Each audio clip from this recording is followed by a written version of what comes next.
iPlus training സൊല്യൂഷൻ്റെ പുതിയൊരു വീഡിയോയിലേക്ക് ഏവർക്കും സ്വാഗതം.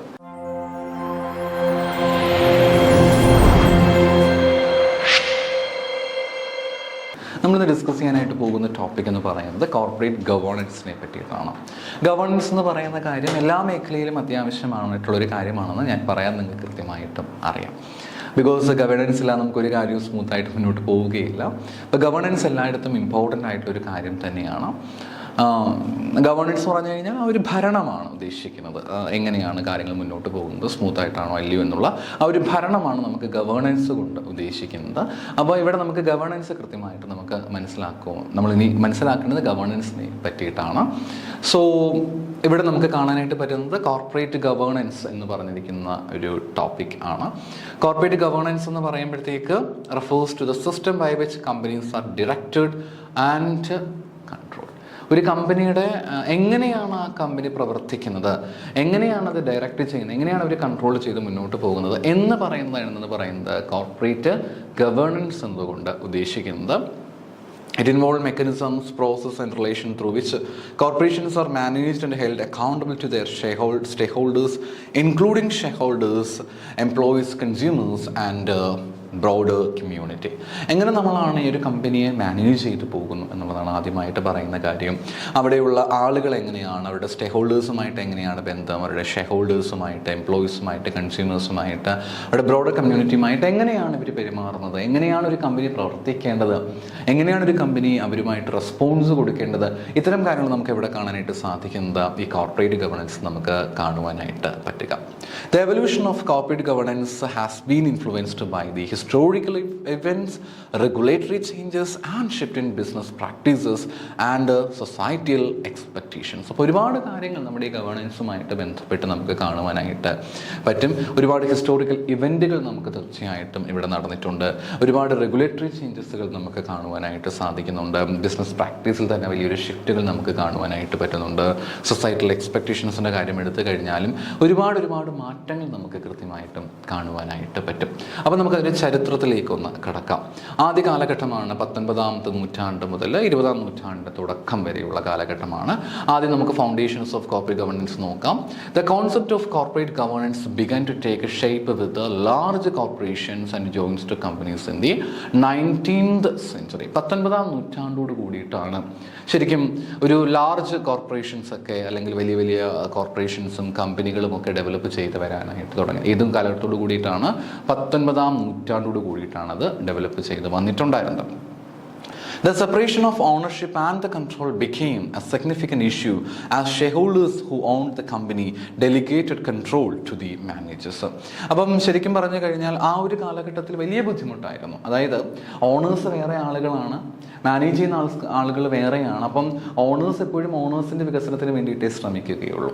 മാനേജേഴ്സോ അവരുടെ വികസനത്തിന് വേണ്ടിയിട്ടും നല്ല പ്രോഫിറ്റ് അവർക്ക് ലഭിക്കുക, ഇതൊക്കെ ആയിരിക്കും മാനേജേഴ്സിൻ്റെ ഏറ്റവും വലിയ ചിന്ത എന്ന് പറയുന്നത്. അപ്പം ആളുകൾ തമ്മിൽ ആ ഒരു അഭിപ്രായ വ്യത്യാസം പലപ്പോഴും ഉണ്ടാവുകയും അത് പലപ്പോഴും ഏജൻസി പ്രോബ്ലത്തിലേക്കൊക്കെ നയിക്കുവാൻ സാധ്യതയുള്ള ഒരു കാര്യം തന്നെയായിരുന്നു. അപ്പോൾ അതാണ് ഇവിടെ ആദ്യമായിട്ട് പറയുന്നത്. ചില പല പ്രോബ്ലംസ് നമുക്കത് കാണുവാനായിട്ട് പറ്റി. ആ കാലഘട്ടത്തിൽ തന്നെ നമുക്കങ്ങനെ പല പ്രോബ്ലംസും എക്സ്പീരിയൻസ് ചെയ്യേണ്ടതായിട്ട് വന്നിട്ടുണ്ടായിരുന്നു. Legal frameworks. The development of corporate laws and regulations laid the groundwork for corporate governance. These laws define the rights and responsibilities of shareholders, directors and management. പിന്നീട് ലീഗൽ ഫ്രെയിംവർക്കിലേക്ക് നമുക്ക് കടക്കേണ്ടി വരുമ്പോഴത്തേക്കും കോർപ്പറേറ്റ് ഗവേണൻസുമായിട്ട് ബന്ധപ്പെട്ട് കുറേ റൂൾസ് ആൻഡ് റെഗുലേഷൻസ് ആ ഒരു കാലഘട്ടത്തിൽ തന്നെ, ഏത് കാലഘട്ടത്തിൽ 19ാം നൂറ്റാണ്ടിൽ തന്നെ നമുക്ക് കാണുവാനായിട്ട് പറ്റിയിട്ടുണ്ടായിരുന്നു. കുറേ കാര്യങ്ങൾ ഇവിടെ വന്നു. കൃത്യമായിട്ട് പറഞ്ഞു കൊടുത്തിരുന്നു ഷെയർ ഹോൾഡേഴ്സിൻ്റെ ഡ്യൂട്ടീസ് എന്തൊക്കെയാണെന്ന്, ഷെയർ ഹോൾഡേഴ്സിൻ്റെ റെസ്പോൺസിബിലിറ്റീസ് എന്തൊക്കെയാണ്, അതേപോലെ അവരുടെ ഡയറക്ടേഴ്സിനെ പറ്റി, മാനേജ്മെൻറ്റിനെ പറ്റിയിട്ടൊക്കെ വളരെ കൃത്യമായിട്ടും നിശിതമായിട്ടും രീതിയിൽ തന്നെ കൃത്യമായി പറയുന്നുണ്ടായിരുന്നു. ലീഗൽ ഫ്രെയിംവർക്കിൻ്റെ ഭാഗമായിക്കൊണ്ട് കൃത്യമായിട്ടത് പറയുന്നുണ്ട്. പിന്നെ മിഡ് 20th century, പിന്നീട് 20ാം നൂറ്റാണ്ടിൻ്റെ കാലഘട്ടത്തിലേക്ക് എത്തുമ്പോഴത്തേക്ക് അല്ലെങ്കിൽ 20ാം നൂറ്റാണ്ടിൻ്റെ പകുതിയോട് കൂടി എത്തുമ്പോഴത്തേക്കും കുറേ ചാലഞ്ചസുകൾ ഇവർക്ക് ഫേസ് ചെയ്യേണ്ടതായിട്ട് വന്നു. അങ്ങനെ കുറേ പ്രോബ്ലംസ് ഇവർക്ക് വരികയുണ്ടായി. എസ്പെഷ്യലി വേൾഡ് വാറിന് ശേഷം, സെക്കൻഡിന് ശേഷം ഉണ്ടായതാണ് ഏറ്റവും വലിയ കാര്യം. 20ാമത്തെ നൂറ്റാണ്ടിൻ്റെ പകുതിയോട് കൂടി തന്നെ ഒരുപാട് ചേഞ്ചസുകൾ ശരിക്കും പറഞ്ഞാൽ നടന്നു. എസ്പെഷ്യലി സൈസിലാണെങ്കിലും കോർപ്പറേഷൻ്റെ കോംപ്ലക്സിറ്റിയിലാണെങ്കിലും വലിയ വലിയ മാറ്റങ്ങൾ അവിടെ നമുക്ക് കാണുവാനായിട്ട് പറ്റിയിരുന്നു. കുറച്ചും കൂടെ കൂടുതലായിട്ട് മാനേജറിലിസത്തിലേക്ക് ഫോക്കസ് ചെയ്യുകയുണ്ടായി. കുറേയും കൂടെ ഡിസിഷൻ മേക്കിങ്ങിൽ ഓട്ടോണമി തീർച്ചയായിട്ടും കൊണ്ടുവരാനായിട്ട് അവർ ശ്രമിച്ചു. അങ്ങനെ കുറേ കാര്യങ്ങൾ അവിടെ നമുക്ക് കാണുവാനായിട്ട് പറ്റി. ഏജൻസി തിയറി നമ്മുടെ എക്സാമിനേഷൻ പോയിന്റ് ഓഫ് വ്യൂവിൽ വളരെ റിലവൻ്റ് ആയിട്ടുള്ള കാര്യം തന്നെയാണ്. UGC നെറ്റ് പോലെയുള്ള പരീക്ഷകൾക്ക് പോലും പലതവണ ചോദിച്ചിട്ടുള്ളൊരു ഭാഗമാണ് ഏജൻസി തിയറി എന്ന് പറയുന്നത്. അപ്പോൾ ഈ ഒരു ഭാഗം നിങ്ങൾ കൃത്യമായിട്ടും പഠിച്ച് വെക്കേണ്ടതായിട്ട് ഉണ്ട്. In the 1970s, agency theory emerged as a critical framework for understanding corporate governance. ഒരു കോർപ്പറേറ്റ് ഗവർണൻസും മറ്റൊക്കെ നമ്മൾ മനസ്സിലാക്കുന്നതൊക്കെ ഭാഗമായിക്കൊണ്ട് തന്നെ വളരെ പ്രധാനമായിട്ടും വന്നൊരു തിയറിയാണ് ഏജൻസി തിയറി എന്ന് പറഞ്ഞിരിക്കുന്നത്. ഇത് രണ്ട് ആളുകൾ തമ്മിലുള്ള കോൺഫ്ലിക്റ്റുകളാണ് നമുക്ക് ഏജൻസി തിയറികൾ കാണുവാനായിട്ട് പറ്റുക. ആരൊക്കെ തമ്മിലുള്ള കോൺഫ്ലിക്റ്റുകളാണ് നമുക്ക് കാണാൻ പറ്റുക? ഷെയർ ഹോൾഡേഴ്സും ഏജൻറ്റും തമ്മിലുള്ള കോൺഫ്ലിക്റ്റ്, മാനേജേഴ്സും പ്രിൻസിപ്പൽസും, അതായത് ഷെയർ ഹോൾഡേഴ്സ് തമ്മിലുള്ള ഡിഫറൻസ് ആണ്, ഒരു കോംപ്ലിക്കേഷൻസ് അല്ലെങ്കിൽ ഒരു കോൺഫ്ലിക്റ്റ് ആണ് നമുക്ക് കൃത്യമായിട്ടും ഇവിടെ കാണുവാനായിട്ട് പറ്റുക. The theory emphasise the need for mechanisms to align the interest of management with those of shareholders. ഇവിടെ കൂടുതലായിട്ടും മനസ്സിലാക്കാനായിട്ട് പറ്റുന്ന ഷെയർ ഹോൾഡേഴ്സിന് അവർക്ക് അവരുടേതായിട്ടുള്ള കുറേ താല്പര്യങ്ങളും ഇഷ്ടങ്ങളുമുണ്ട്. മാനേജേഴ്സിന് തീർച്ചയായിട്ടും അവർക്ക് അവരുടേതായിട്ടുള്ള കുറേ താല്പര്യങ്ങളുണ്ട്. അപ്പം ഇവരുടെ താല്പര്യങ്ങൾ തമ്മിൽ വ്യത്യാസങ്ങൾ ഉണ്ടാവുകയാണ്. ഷെയർ ഹോൾഡേഴ്സ് എപ്പോഴും ആഗ്രഹിക്കുന്നത് അവരുടെ വെൽത്ത് കൂടുതലാക്കണം, ഷെയർ ഹോൾഡേഴ്സിൻ്റെ ഷെയർസിൻ്റെ വാല്യൂസ് കൂടണം, ഇത്തരം കാര്യങ്ങൾക്കാണ്. എങ്കിൽ ഈ പറഞ്ഞിരിക്കുന്ന മാനേജ്മെൻറ്റ് കൂടുതൽ ഇമ്പോർട്ടൻസ് കൊടുക്കുന്ന ഏത് കാര്യത്തിന് വേണ്ടിയിട്ടാണ്? അവർ കൂടുതലായിട്ടും ഇമ്പോർട്ടൻസ് കൊടുക്കുന്നത് ഈ പറഞ്ഞിരിക്കുന്ന മാനേജ്മെൻറ്റിൻ്റെ കൂടുതൽ ഇമ്പോർട്ടൻസ് കൊടുക്കുന്നത് മാനേജ്മെൻറ്റ് കൂടുതൽ ഇമ്പോർട്ടൻസ് കൊടുക്കുന്ന അവർക്ക് കിട്ടുന്ന സാലറീസ്, കമ്മീഷൻസ്, അവരുടെ ഗ്രോത്ത്. അപ്പോൾ അത് തമ്മിൽ എപ്പോഴും ഒരു കോംപ്ലിക്കേഷൻസ് നമുക്കിവിടെ കൃത്യമായിട്ട് കാണുവാൻ പറ്റുമായിരുന്നു. പിന്നെ 20th സെഞ്ച്വറിയുടെ ശേഷം ലേറ്റ് 20th സെഞ്ച്വറിയിലേക്ക് വരുമ്പോഴത്തേക്ക് കുറേ സ്കാൻഡൽസും റിഫോംസ് ഒക്കെ ഒരുപാട് പ്രോബ്ലംസ് ഉണ്ടാകാനായിട്ട് തുടങ്ങി. കുറേ പ്രശ്നങ്ങൾ നമ്മുടെ നാട്ടിൽ ഉണ്ടാകുവാനായിട്ട് അല്ലെങ്കിൽ കമ്പനികൾക്കിടയിൽ തന്നെ ഉണ്ടാകുവാനായിട്ട് തുടങ്ങി. കുറേ റിഫോംസുകളൊക്കെ അതിൻ്റെ ഭാഗമായിക്കൊണ്ട് വരികയുണ്ടായി. ആദ്യമാണ് കോർപ്പറേറ്റ് സ്കാൻഡൽസ് എന്ന് പറയുമ്പോഴത്തേക്ക് ഒന്ന് 20ാം നൂറ്റാണ്ടിൻ്റെ അവസാനത്തോടു കൂടി കുറേ പ്രോബ്ലംസ് ഉണ്ടായി. കുറേ കാര്യങ്ങൾക്ക് ഇഷ്യൂസും മറ്റുമൊക്കെ തീർച്ചയായിട്ടും ഉണ്ടായപ്പോഴത്തേക്ക് കുറച്ചും കൂടെ ബെറ്ററായിട്ട് തന്നെ വേണം എന്നുള്ളതിനെ പറ്റി ഒരു ചിന്ത വരികയുണ്ടായി. അതായത് എല്ലാ സ്ഥലത്തും കമ്പനികൾ കുറച്ചും കൂടെ ഒരു ചൂഷണത്തിൻ്റെ പാതയിലേക്ക് പോകുന്നൊരവസ്ഥ. അതായത് കമ്പനികളെ സംബന്ധിച്ചുകൊണ്ട് അവർ കൂടുതലായിട്ടും ഫോക്കസ് ചെയ്യുന്നത് മാനേജേഴ്സ് കൂടുതലായിട്ട് ഫോക്കസ് ചെയ്യുന്നത് അവരുടെ സ്വാർത്ഥ താല്പര്യങ്ങൾക്ക് വേണ്ടിയിട്ടാണ് മാനേജേഴ്സ് കൂടുതൽ ഇമ്പോർട്ടൻസ് കൊടുക്കാറുള്ളത്. അപ്പോൾ അങ്ങനെ ഒരു ഇമ്പോർട്ടൻസിലേക്ക് മാനേജേഴ്സ് വരുമ്പോഴത്തേക്ക് അതൊരു വലിയ ബുദ്ധിമുട്ടായിട്ട് തന്നെ വന്നു. മാനേജേഴ്സ് കൂടുതൽ ഇമ്പോർട്ടൻസ് അവരുടെ സെൽഫിഷ് ആയിട്ടുള്ള കാര്യങ്ങൾക്ക് ഇമ്പോർട്ടൻസ് കൊടുക്കാൻ ശ്രമിച്ചതോടുകൂടി എന്ത് സംഭവിക്കുകയുണ്ടായി? അവർ കൂടുതലായിട്ടും ഇമ്പോർട്ടൻസ് എന്തിലേക്ക് ഫോക്കസ് ചെയ്യാനായിട്ട് തുടങ്ങി ഈ പറഞ്ഞിരിക്കുന്ന ആളുകൾക്കിടയിലേക്ക്, അവരവരുടെ സ്വന്തം കാര്യങ്ങൾക്ക് ബന്ധപ്പെടുത്തേക്ക് പല വിഷയങ്ങൾ ഉണ്ടാകാൻ തുടങ്ങി. ഒരുപാട് കോൺഫ്ലിക്റ്റുകൾ തീർച്ചയായിട്ടും ഉണ്ടാകാനായിട്ട് തുടങ്ങി. അങ്ങനെ കുറേ പ്രശ്നങ്ങൾ അവിടെ ഫോം ചെയ്തു. അപ്പോൾ ആ ഒരു കാര്യം തന്നെ ഇവിടെ നമുക്ക് കാണാനായിട്ട് പറ്റുകയും ചെയ്യുന്നു. കുറേ പ്രോബ്ലംസ് അവർക്ക് അതുവഴിയായിട്ട് ക്രിയേറ്റ് ചെയ്യപ്പെട്ടു എന്നുള്ളതാണ് ആദ്യമായിട്ട് പറയുന്ന പോയിന്റ്. അപ്പം അങ്ങനെ ആയപ്പോഴത്തേക്ക് കുറച്ചും കൂടെ കൃത്യമായിട്ടൊരു അക്കൗണ്ടബിലിറ്റി ഡെഫിനറ്റായിട്ട് വേണമെന്നും കുറച്ചും കൂടെ ഒക്കെ ഫെയർ ആയിട്ട് കാര്യങ്ങൾ നടന്നു പോകണമെന്നും അതേപോലെ ബോർഡ് ഓഫ് ഡയറക്ടേഴ്സിനാണെങ്കിൽ പോലും അവർ കുറച്ചും കൂടെ കാര്യങ്ങളിൽ ശ്രദ്ധ കൊടുക്കണം എന്നൊക്കെ അവർ കൃത്യമായിട്ട് മനസ്സിലാക്കുവാനായിട്ട് കഴിഞ്ഞു. Regulatory responses. In response to these scandals, several countries implemented stricter corporate governance and regulations. അതുകൊണ്ട് തന്നെ മിക്ക രാജ്യങ്ങളും കുറച്ചും കൂടെ കൂടുതലായിട്ട് ഈ കോർപ്പറേറ്റ് ഗവേണൻസിൽ റെഗുലേഷൻസ് സ്ട്രോങ് ആക്കാനായിട്ട് തുടങ്ങി. കുറച്ചും കൂടെ കൂടുതലായിട്ടുള്ള സ്ട്രിക്റ്റ് റൂൾസ് ആൻഡ് റെഗുലേഷൻസും മറ്റുമൊക്കെ അവർ കൊണ്ടുവരാനായിട്ട് തുടങ്ങി. യുണൈറ്റഡ് സ്റ്റേറ്റ്സിൽ മറ്റുമൊക്കെ സാർബൻസ്-ഓക്സ്ലി ആക്ട് എന്ന് പറഞ്ഞ ആക്ടുകളൊക്കെ അവർ ഈ പറഞ്ഞ അക്കൗണ്ടബിലിറ്റി മറ്റുമൊക്കെ ഉറപ്പ് വരുത്തുന്നതിന് വേണ്ടിയിട്ടും ഫിനാൻഷ്യൽ ട്രാൻസ്പെറൻസിയും മറ്റും കൃത്യമായിട്ട് കൊണ്ടുവരാൻ വേണ്ടിയിട്ട് വന്നിട്ടുണ്ടായിരുന്ന റൂൾസ് തന്നെയാണ്. അതുകൂടാതെ മറ്റ് പല റൂൾസ് ആൻഡ് റെഗുലേഷൻസ് അവർ ഇതിൻ്റെ ഭാഗമായിക്കൊണ്ട് ഇൻട്രൊഡ്യൂസ് ചെയ്യുവാനായിട്ട് തുടങ്ങി. 21ാം നൂറ്റാണ്ടിലേക്ക് വരുമ്പോഴത്തേക്ക് വരുന്ന കാര്യങ്ങളാണ് ഗ്ലോബലൈസേഷനും ESG ഫോക്കസിലേക്ക് വരികയാണ്. ഗ്ലോബലൈസേഷൻ എന്ന് പറയുമ്പോഴത്തേക്ക് A business become more globalised. അപ്പം കൂടുതലായിട്ട് ഒരു ഗ്ലോബലൈസേഷൻ്റെ പാതയിലേക്കാണ് പിന്നീട് ആളുകൾ സഞ്ചരിക്കുവാനായിട്ട് തുടങ്ങുന്നത്, കമ്പനികൾ സഞ്ചരിക്കാൻ. അങ്ങനെ വരുമ്പോഴത്തേക്കും പല രാജ്യങ്ങളിലെ ലീഗലായിട്ടുള്ള കാര്യങ്ങൾ, പല രാജ്യങ്ങളിലെ കൾച്ചറലായിട്ടുള്ള കാര്യങ്ങളെല്ലാം കൃത്യമായിട്ടും ഇവിടെ പരിഗണിക്കേണ്ടതായിട്ട് വരുന്നു. കുറേ കൂടെ സ്റ്റാൻഡേർഡൈസ്ഡ് ആയിട്ടുള്ള ഗവേണൻസ് പ്രാക്ടീസ് എല്ലാ രാജ്യങ്ങൾക്കും കൃത്യമായിട്ട് ഫോളോ ചെയ്യാൻ പറ്റുന്ന രീതിയിലും കുറേ കൂടെ സ്റ്റാൻഡേർഡൈസ്ഡ് ആയിട്ടുള്ള റൂൾസ് ആൻഡ് റെഗുലേഷൻസും മറ്റും കൊണ്ടുവരേണ്ടതായിട്ട് വരുന്ന കാര്യമാണ് നമുക്കിവിടെ കാണാനായിട്ട് പറ്റുക. അപ്പോൾ ഗ്ലോബലൈസേഷനും മറ്റൊരു പ്രധാനപ്പെട്ട ഫാക്ടേഴ്സ് തന്നെയാണ്. അപ്പം അതാണ് അടുത്തൊരു പോയിന്റായിട്ട് നമുക്ക് കാണുവാനായിട്ട് പറ്റുന്നത്. പിന്നെ ഫോക്കസ് ഓൺ ESG ആണ്, environmental, social and governance.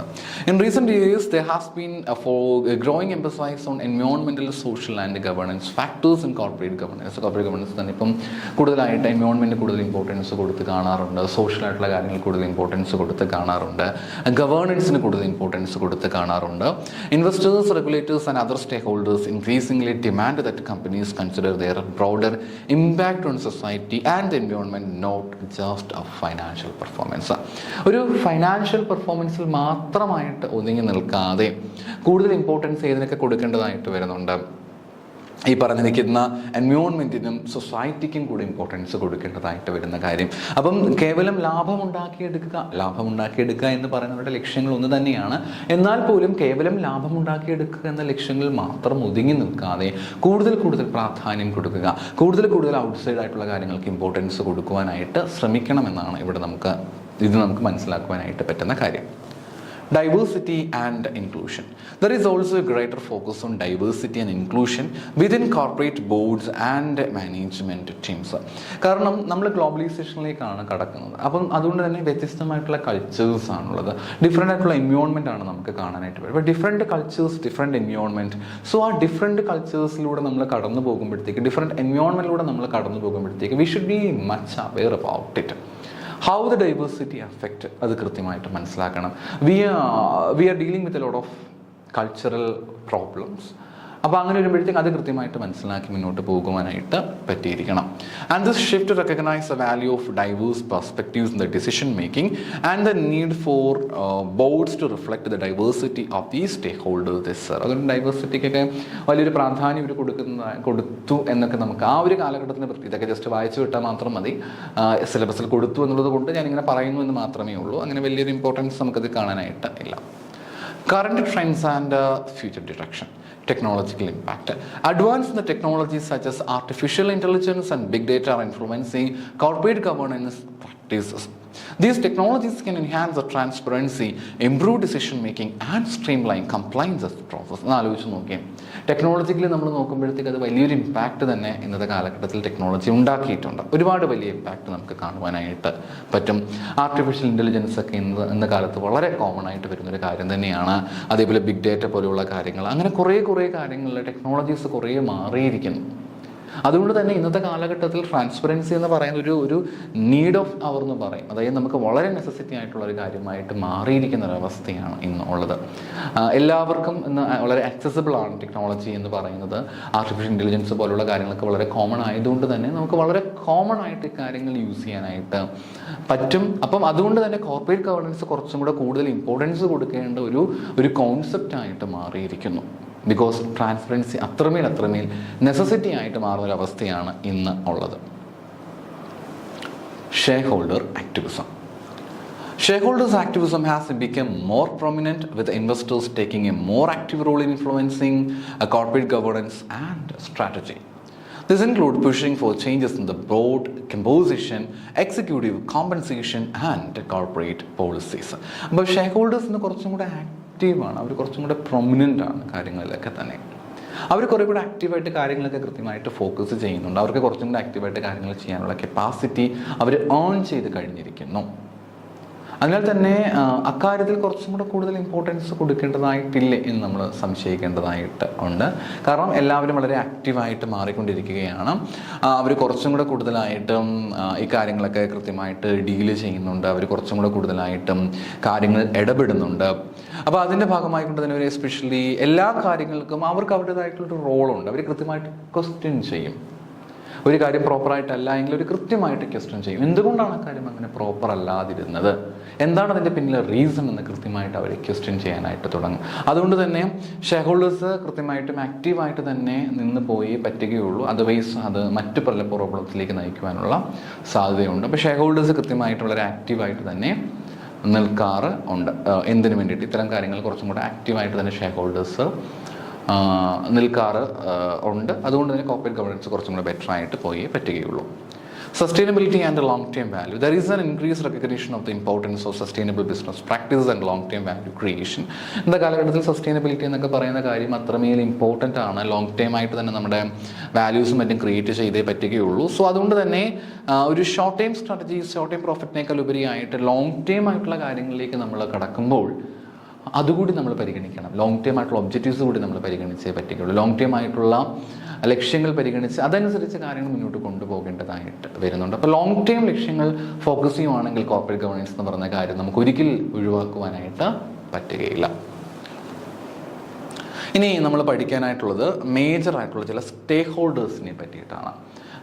Corporate ഗവേണൻസുമായിട്ട് connect ചെയ്ത് വരുന്ന മേജർ സ്റ്റേക്ക് ഹോൾഡേഴ്സിനെ പറ്റി നമുക്ക് കൃത്യമായിട്ടും ഒന്ന് നോക്കാം.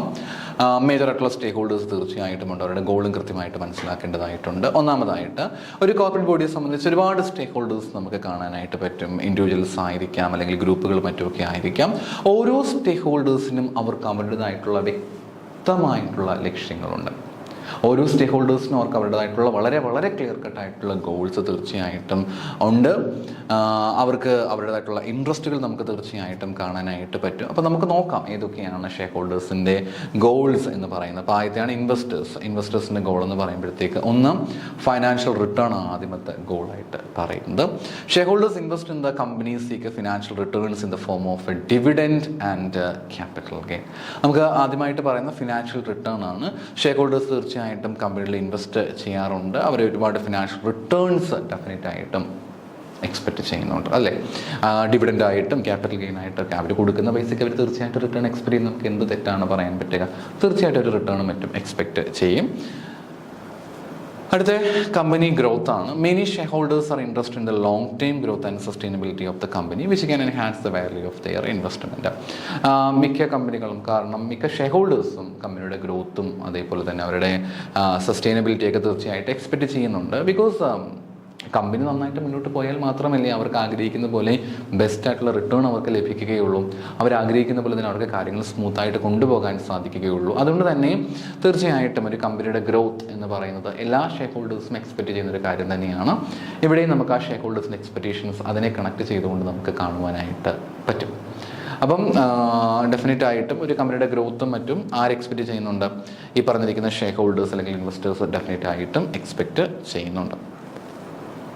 Corporate governance. Some of the shareholders may also be concerned about the good corporate governance practices like transparency, accountability and ethical conduct.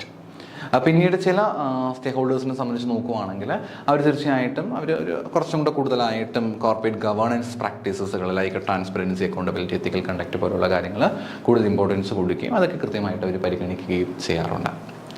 ഇനി അടുത്ത എംപ്ലോയീസിനെ സംബന്ധിച്ച് നോക്കുകയാണെങ്കിൽ അവർക്കും വളരെ വ്യക്തമായിട്ടുള്ള ചില ലക്ഷ്യങ്ങൾ നമുക്ക് കാണുവാനായിട്ട് പറ്റും.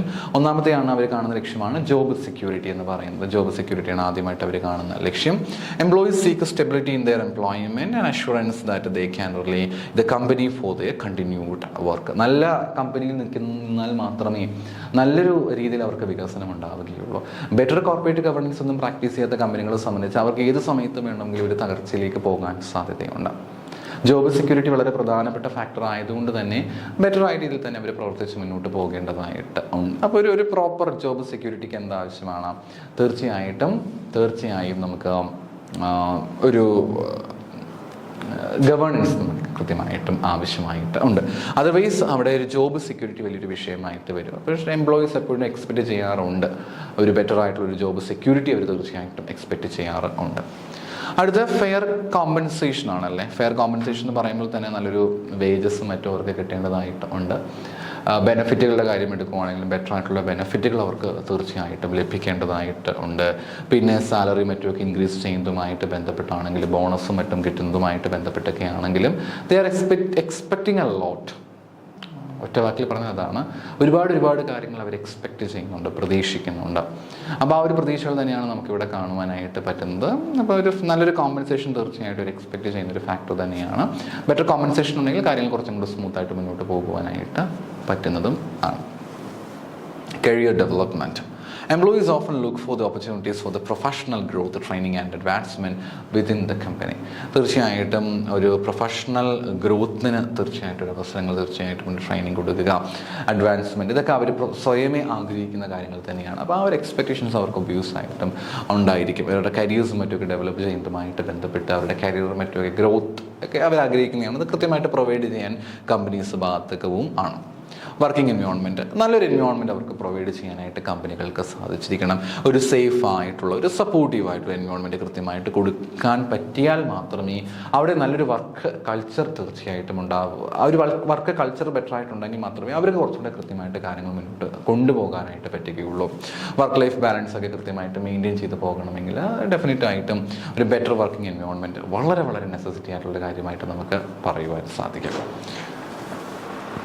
ഇനി കസ്റ്റമേഴ്സുമായിട്ട് ബന്ധപ്പെട്ട് നമ്മൾ കാര്യങ്ങൾ നോക്കുകയാണെങ്കിൽ ഒന്നാമതായിട്ട് ക്വാളിറ്റി പ്രോഡക്റ്റ് ആൻഡ് സർവീസാണ് ആദ്യമായിട്ട് പറയുന്ന കാര്യം. എന്ത് ചെയ്യേണ്ടതായിട്ടുണ്ട്? ഒരു ക്വാളിറ്റി ആയിട്ടുള്ള പ്രോഡക്റ്റും സർവീസും മറ്റും കൃത്യമായിട്ട് പ്രൊവൈഡ് ചെയ്യുക. അത് കസ്റ്റമേഴ്സിനെ സംബന്ധിച്ച് വളരെ നെസസിറ്റി ആയിട്ടുള്ള കാര്യമാണ്. കാരണം ബെറ്റർ ആയിട്ടുള്ള ക്വാളിറ്റി പ്രോഡക്റ്റും മറ്റുമൊക്കെ കൊടുക്കുമ്പോഴാണ് കസ്റ്റമേഴ്സ് കുറച്ചും കൂടെ അതിൽ സാറ്റിസ്ഫൈഡ് ആയിട്ട് മാറുകയുള്ളൂ. കസ്റ്റമേഴ്സിന് ഇമ്പോർട്ടൻസ് കൊടുക്കുക എന്നുള്ളത് മറ്റൊരു പ്രധാനപ്പെട്ട കാര്യം. അത് കസ്റ്റമേഴ്സ് എക്സ്പെക്റ്റ് ചെയ്യുകയും ചെയ്യുന്നുണ്ട്, പ്രതീക്ഷിക്കുകയും ചെയ്യുന്നുണ്ട്. അടുത്ത കസ്റ്റമർ സർവീസാണ് അടുത്തായിട്ട് പറഞ്ഞിരിക്കുന്നത്. നല്ല കസ്റ്റമർ സർവീസ് മറ്റും കൊടുക്കാനായിട്ട് നമ്മൾ ശ്രമിക്കേണ്ടതായിട്ട് ഉണ്ട്. ബെറ്റർ കസ്റ്റമർ സർവീസ് പ്രൊവൈഡ് ചെയ്യുമ്പോഴാണ് കസ്റ്റമേഴ്സ് നമ്മുടെ പ്രോഡക്റ്റിൽ കുറച്ചും കൂടെ കൂടുതലായിട്ട് സാറ്റിസ്ഫൈഡ് ആവുകയുള്ളൂ. നല്ലൊരു കസ്റ്റമർ സർവീസ് നമുക്ക് കൊടുക്കാനായിട്ട് പറ്റുകയാണെങ്കിൽ കസ്റ്റമേഴ്സ് കുറച്ചും കൂടെ സാറ്റിസ്ഫൈഡ് ആയിരിക്കുകയും അവർ കൂടുതലായിട്ട് നമ്മുടെ ആ ഒരു സ്ഥാപനത്തിലേക്ക് വരികയും കൂടുതൽ പ്രോഡക്റ്റുകൾ നമ്മുടെ ഇത് വാങ്ങിക്കാനായിട്ട് ശ്രമിക്കുകയും ചെയ്യും. അപ്പോൾ അതെന്ന് പറയുന്നതും ആരാണ്? നമ്മുടെ കമ്പനിയെ സംബന്ധിച്ചൊരു സ്റ്റേക്ക് ഹോൾഡർ തന്നെയാണ്. അപ്പോൾ അവരുടെ ആ ഒരു ആവശ്യം കൂടെ നമ്മൾ കൃത്യമായും പരിഗണിക്കേണ്ടതായിട്ട് ഉണ്ട്. അടുത്ത വാല്യൂ ഫോർ മണിയാണ് അടുത്തായിട്ട് പറയുന്നത്. നല്ല വാല്യൂ കൊടുക്കാനായിട്ട് ശ്രമിച്ചിരിക്കണം. കാരണം അവർ കാശ് കൊടുത്തിട്ടായി പ്രോഡക്റ്റ് മറ്റും വാങ്ങിക്കുന്നത്. അപ്പം ബെറ്റർ ആയിട്ടുള്ള രീതിയിൽ നമ്മൾ കൊടുക്കുമ്പോഴാണ് ഒരു കോമ്പറ്റീറ്റീവ് ആയിട്ടുള്ള പ്രൈസിങ് മറ്റും അവർ ആഗ്രഹിക്കുകയും ചെയ്യുന്നുണ്ട്. നല്ല പ്രൈസിങ്ങിൽ നമ്മൾ നന്നായിട്ട് പ്രോഡക്റ്റ് കൊടുക്കാനായിട്ട് നമുക്ക് സാധിച്ചിരിക്കണം. എങ്കിൽ മാത്രമേ അവർ ആഗ്രഹിക്കുന്ന ഒരു റിട്ടേൺ അവർക്ക് തീർച്ചയായിട്ടും കിട്ടുകയും ചെയ്യും. അപ്പം നല്ല രീതിയിലൊരു മണിക്ക് അവർ വാല്യൂ കൊടുക്കുവാനായിട്ട് പറ്റിയിരിക്കണം. അപ്പോൾ ആ ഒരു 3 കാര്യങ്ങളാണ്. ഒന്ന് നല്ല പ്രോഡക്റ്റും സർവീസ് കൊടുക്കാനായിട്ട് പറ്റിയിരിക്കണം, നല്ല കസ്റ്റമർ സർവീസ് കൊടുക്കാനായിട്ട് പറ്റിയിരിക്കുക, പിന്നെ പ്രൈസിൻ്റെ കാര്യം തീരുമാനിക്കുമ്പോഴത്തേക്ക് അമിതമാകാനായിട്ട് പാടില്ല. ഒരു അത്യാവശ്യം ബാലൻസ്ഡ് ആയിട്ടുള്ള പ്രൈസിങ് രീതി വേണം നമ്മൾ ഫോളോ ചെയ്ത് പോകാൻ. ഇതേപോലെ നമ്മുടെ സപ്ലയേഴ്സും കുറേ കാര്യങ്ങളൊക്കെ എക്സ്പെക്റ്റ് ചെയ്യും കേട്ടോ. നമ്മളിൽ നിന്ന് കുറേ കാര്യങ്ങളൊക്കെ നമ്മുടെ സപ്ലയറും എക്സ്പെക്റ്റ് ചെയ്യുന്നുണ്ട്. ഒരു നല്ല ബന്ധമാണ് അവർ തീർച്ചയായിട്ടും എക്സ്പെക്റ്റ് ചെയ്യുന്നത്. ലോങ് ടൈം ആയിട്ടൊരു ബന്ധം നമ്മുടെ സപ്ലയറുമായിട്ട്, അതും അവരുടെ കയ്യിൽ നമ്മൾ കടമൊക്കെ ആയിട്ട് വാങ്ങിച്ചിട്ടുണ്ട് എങ്കിൽ, എസ്പെഷ്യൽ റോ മെറ്റീരിയൽസും മറ്റുമൊക്കെ വരുമ്പോഴത്തേക്ക് കടമായിട്ടൊക്കെ നമ്മൾ വാങ്ങിക്കാൻ സാധ്യതയുണ്ട്. അത്തരം കടമായിട്ടൊക്കെ നമ്മൾ വാങ്ങിച്ചിട്ടുണ്ടെങ്കിൽ അതെല്ലാം കൃത്യമായിട്ട് കൊടുത്ത് തീർക്കുക. അതുവഴിയായിട്ട് കുറച്ചും കൂടെ നല്ലൊരു റിലേഷൻഷിപ്പ് ഉണ്ടാക്കിയെടുക്കാനായിട്ട് പറ്റിയിരിക്കണം. അപ്പം ഒരു സ്റ്റേബിൾ ആയിട്ടുള്ള റിലേഷൻഷിപ്പ് കൃത്യമായിട്ട് വളരെ അത്യാവശ്യമായിട്ടുള്ളൊരു കാര്യമാണ്. അത് സപ്ലയർ നിങ്ങളിൽ നിന്നും എക്സ്പെക്റ്റ് ചെയ്യുന്നുണ്ട്. ഇല്ലത്തെ പക്ഷേ അവർക്ക് മറ്റ് പല ആളുകളിലേക്ക് അവർ റിലേഷൻഷിപ്പ് ഉണ്ടാക്കിയെടുക്കാനായിട്ട് ശ്രമിക്കും. അത് പിന്നീട് നമുക്ക് റോ മെറ്റീരിയൽസ് മറ്റു പോലെയുള്ള കാര്യങ്ങൾ കിട്ടുന്ന കാര്യത്തിൽ ചിലപ്പോൾ ഒരു വൈകുവാനും ചിലപ്പോൾ കിട്ടാതിരിക്കാനും ഒക്കെയുള്ള കാരണമായിട്ടത് മാറിയേക്കാം. അടുത്തത് ഫെയർ കോൺട്രാക്ട്സ് ആണ്. They seek fair terms and conditions in the contract, including pricing, payment terms and delivery schedules. പിന്നെ നല്ലൊരു കോൺട്രാക്റ്റുകൾ അവർ ഏർപ്പെടുന്ന സമയത്ത് നമ്മൾ അതിൽ കണ്ടീഷൻസ് വെച്ചിട്ടുണ്ടായിരിക്കാം, സ്കെഡ്യൂളും മറ്റും സെറ്റ് ചെയ്ത് വെച്ചിട്ടുണ്ടായിരിക്കാം, പ്രൈസിങ്ങിനെ സംബന്ധിച്ചുള്ള കാര്യങ്ങൾ നമ്മൾ വെച്ചിട്ടുണ്ടായിരിക്കാം. അപ്പോൾ ഇങ്ങനെയുള്ള പല ഫാക്ടേഴ്സുകൾ നമ്മൾ സെറ്റ് ചെയ്ത് വെക്കുന്നത് കൊണ്ട് തന്നെ നമ്മൾ അത്തരം കോൺട്രാക്റ്റിൽ കുറച്ചും കൂടെ ബെറ്റർ ആയിട്ട് വെക്കാനായിട്ട് നമ്മൾ ശ്രമിക്കുക. അല്ലാതെ മറ്റൊരാളെ ചൂഷണം ചെയ്യുന്ന രീതിയിലോ അല്ലെങ്കിൽ അവർക്കൊരു ദോഷം ഉണ്ടാകുന്ന രീതിയിലോ നമ്മൾ എന്ത് ചെയ്യാനായിട്ട് പാടില്ല. ഈ പറഞ്ഞിരിക്കുന്ന കോൺട്രാക്റ്റ് മറ്റും സെറ്റ് ചെയ്യാനായിട്ട് പാടില്ല. പിന്നെ പേയ്മെൻറ്റ് മറ്റുമൊക്കെ നമ്മൾ സപ്ലയർക്ക് മറ്റും കൊടുക്കുന്ന സമയത്ത് കൃത്യസമയത്ത് കൊടുക്കാനായിട്ട് ശ്രമിക്കുക. ടൈംലി പേയ്മെൻറ്റ് വളരെ ഇമ്പോർട്ടൻ്റ് ആയിട്ടുള്ള കാര്യമാണ്. വെറുതെ അനാവശ്യമായിട്ട് വൈകിപ്പിക്കുവാനായിട്ട് പാടില്ല. കൃത്യസമയത്ത് എന്ത് ചെയ്യുക, പേയ്മെൻറ്റുകൾ മറ്റും കൃത്യമായിട്ട് കൊടുക്കുവാനായിട്ട് ശ്രമിക്കുക. അങ്ങനെയാണെങ്കിൽ മാത്രമേ ആളുകൾ കൂടുതലായിട്ട് നമ്മളിൽ വിശ്വസിക്കുകയും നമുക്ക് കൂടുതലായിട്ട് അവർ പ്രോഡക്റ്റ് മറ്റും പ്രൊവൈഡ് ചെയ്യാനായിട്ട് ഇവർ തന്നെ ശ്രമിക്കുകയുള്ളൂ. അതുകൊണ്ട് ടൈംലി പേയ്മെൻറ്റ് വളരെ ഇമ്പോർട്ടൻ്റ് ആണ്. കൃത്യസമയത്ത് തന്നെ പേയ്മെൻറ്റ് മറ്റും കൊടുത്തു തീർക്കുവാനായിട്ട് നമ്മൾ പ്രത്യേകം ശ്രദ്ധിക്കേണ്ടതായിട്ട് ഉണ്ട്. അടുത്തൊരു സ്റ്റേക്ക് ഹോൾഡറാണ് കമ്മ്യൂണിറ്റി ആൻഡ് സൊസൈറ്റി എന്ന് പറയുന്നത്. നമ്മുടെ പൊതുസമൂഹം, നമ്മൾ നിൽക്കുന്ന, നമ്മളെ കൺസിഡർ ചെയ്യപ്പെടുന്ന, നമ്മൾ സർവൈവ് ചെയ്യുന്ന നമ്മുടെ സൊസൈറ്റിക്കും തീർച്ചയായിട്ടും ഒരുപാട് സപ്പോർട്ട് നമ്മൾ കൊടുക്കേണ്ടതായിട്ടുണ്ടെന്ന് കൃത്യമായിട്ട് ഓർക്കണം. ഒന്ന് എക്കോണമിക് കോൺട്രിബ്യൂഷൻസ് ആണ്. Communities expect some companies to contribute the local economy through job creation. നല്ല രീതിയിലുള്ള ജോബിന് ക്രിയേഷൻസും മറ്റുമൊക്കെ നമ്മൾ നന്നായിട്ട് ചെയ്യേണ്ടതായിട്ടുണ്ട്. ടാക്സുകൾ, ലോക്കലായിട്ടുള്ള കാര്യങ്ങൾ, സോഴ്സിങ് തുടങ്ങിയിട്ടുള്ള പല കാര്യങ്ങൾ നമ്മൾ ആർക്ക് പ്രൊവൈഡ് ചെയ്യേണ്ടതായിട്ടുണ്ട്? നമ്മുടെ കമ്മ്യൂണിറ്റിക്ക്, നമ്മുടെ സൊസൈറ്റിക്ക് നമ്മൾ പ്രൊവൈഡ് ചെയ്യേണ്ടതായിട്ട് ഉണ്ട്. അപ്പം പരമാവധി നമ്മൾ എന്ത് ചെയ്യുക? നമ്മുടെ കമ്മ്യൂണിറ്റി പരിഗണിച്ചുകൊണ്ട് അവർക്ക് കുറച്ചും കൂടെ ബെറ്റർ ആയിട്ടുള്ള രീതിയിൽ തന്നെ കാര്യങ്ങൾ മുന്നോട്ട് കൊണ്ടുപോകാനായിട്ട് ശ്രമിക്കുക. അടുത്ത പോയിന്റാണ് കോർപ്പറേറ്റ് സോഷ്യൽ റെസ്പോൺസിബിലിറ്റി എന്ന് പറഞ്ഞിരിക്കുന്നത്. അത് as per the companies act അത് കമ്പൽസറി ആയിട്ടുള്ള ഒരു കാര്യം തന്നെയാണ് കോർപ്പറേറ്റ് സോഷ്യൽ റെസ്പോൺസിബിലിറ്റി എന്ന് പറയുന്നത്. അതും കൃത്യമായിട്ട് പരിഗണിക്കേണ്ടതായിട്ടുണ്ട്. പിന്നെ എൻവയോൺമെൻറ്റിന് ഹാനികരമാകുന്ന രീതിയിൽ കാര്യങ്ങൾ ചെയ്യാതിരിക്കുക. നമ്മുടെ പ്രകൃതിയെ കൂടി പരിഗണിച്ചുകൊണ്ട് കാര്യങ്ങൾ ചെയ്യാനായിട്ട് ശ്രമിക്കുക. എൻവയോൺമെൻറ്റിന് ഒരു തരത്തിലും ദോഷമുണ്ടാകാനായിട്ട് പാടില്ല. നമ്മുടെ എൻവയോൺമെൻറ്റിനെ കുറച്ചും കൂടെ പരിഗണിച്ചുകൊണ്ട് കാര്യങ്ങൾ ചെയ്യാനായിട്ട് ശ്രമിക്കുമ്പോഴാണ് നമുക്ക് കൂടുതൽ റിട്ടേൺസ് നമുക്ക് പ്രതീക്ഷിക്കുവാനായിട്ട് പറ്റുകയുള്ളൂ. അപ്പോൾ ഇതൊക്കെ തന്നെയാണ് കേട്ടോ നമ്മുടെ സ്റ്റേക്ക് ഹോൾഡേഴ്സ്. നമ്മളിപ്പോൾ 5 സ്റ്റേക്ക് ഹോൾഡേഴ്സിനെ പറ്റി പഠിച്ചു. ഒന്നാമതായിട്ട് നമ്മൾ പഠിച്ചത് നമ്മുടെ ഷെയർ ഹോൾഡേഴ്സിനെ സംബന്ധിച്ചാണ്. പിന്നെ രണ്ടാമതായിട്ട് നമ്മൾ പഠിച്ച സ്റ്റേക്ക് ഹോൾഡർ എംപ്ലോയീസ് ആണ്. മൂന്നാമത് പഠിച്ച സ്റ്റേക്ക് ഹോൾഡർ എന്ന് പറയുന്നത് കസ്റ്റമേഴ്സ് ആണ്. നാലാമതായിട്ട് നമ്മൾ പഠിച്ചത് സപ്ലൈസ്. അഞ്ചാമതായിട്ട് നമ്മൾ പഠിച്ചിട്ടുണ്ടായിരുന്നു നമ്മുടെ കമ്മ്യൂണിറ്റിയും സൊസൈറ്റി. അപ്പോൾ ഇത് കാര്യങ്ങളൊക്കെ കൃത്യമായിട്ട് നിങ്ങൾ പഠിക്കുക, നന്നായിട്ട് പഠിക്കുക. നമുക്ക് മറ്റൊരു വീഡിയോയുമായി വീണ്ടും കാണാം. Thank you.